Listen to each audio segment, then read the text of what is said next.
अस्सलाम वालेकुम यार। एक दिन ना मैं सुबह सुबह ड्यूटी आ रहा ते रस्ते 'ਚ ना मैनू एक सप टक्कर गया क्योंकि सौन भादों का महीना इन्हां दिनों के विच सप ना अक्सर निकलते हैं बाहर। सप हो गए, बिच्छू हो गए, जो भी कीड़ा मकोड़ा ना सारे बाहर आ जाते हैं। यकीन करो कि उस सप नूं देख के ना मैनू बिल्कुल भी डर नहीं लग्या। उसदी वजह पता की सीगा कि जिहड़े दुनियादारी दे सप साडे नाल रहिंदे हैं ना, उन्हां दा जहर देख के ना मैनू आ जिहड़ा रस्ते 'ਚ सप नज़र आया, ਇਹਦਾ ਜ਼ਹਿਰ बिल्कुल भी नहीं, ये तो बिल्कुल भी खौफ नहीं आया। मैनू लग्या कि ਇਹਦੇ ਵਿੱਚ ਜ਼ਹਿਰ है ही नहीं गा। ਜਿਹੜੇ दुनियादारी ਦੇ ਸੱਪ ना ਉਹਨਾਂ ਤੋਂ ਸਾਨੂੰ ਬਚਣ ਦੀ ਜ਼ਰੂਰਤ ਆ, ਨਾ ਕਿ ਉਹ ਜਿਹੜੇ ਸੌਣ ਭਾਦੋਂ ਦੇ ਵਿੱਚ ਸੱਪ ਨਿਕਲਦੇ ਆ, ਕੀੜੇ ਮਕੌੜੇ ਨਿਕਲਦੇ ਆ, ਠੂੰਹੇ ਨਿਕਲਦੇ ਆ, ਉਹਨਾਂ ਤੋਂ ਡਰਨ ਦੀ ਸਾਨੂੰ ਜ਼ਰੂਰਤ ਨਹੀਂ ਹੈਗੀ। ਬਲਕਿ ਉਹਨਾਂ ਤੋਂ ਡਰਨ ਦੀ ਜ਼ਰੂਰਤ ਆ ਜਿਹੜੇ ਸੱਪ ਸਾਡੇ ਨਾਲ ਰਹਿੰਦੇ ਆ।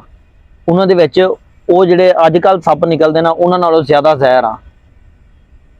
ਉਹ ਜਿਹੜਾ ਸੱਪ ਨਾ ਜਿਹੜੇ ਅੱਜ ਕੱਲ੍ਹ ਨਿਕਲਦੇ ਆ, ਅਗਰ ਉਹ ਡੰਗ ਮਾਰ ਜਾਵੇ ਨਾ ਤੇ ਇਨਸਾਨ ਫਿਰ ਵੀ ਬਚ ਜਾਂਦਾ। ਕਹ ਲਓ ਕਿ ਫਿਰ ਵੀ ਉਹਦਾ ਇਲਾਜ ਹੈਗਾ, ਡਾਕਟਰ ਦੇ ਕੋਲ ਇਲਾਜ ਹੈਗਾ।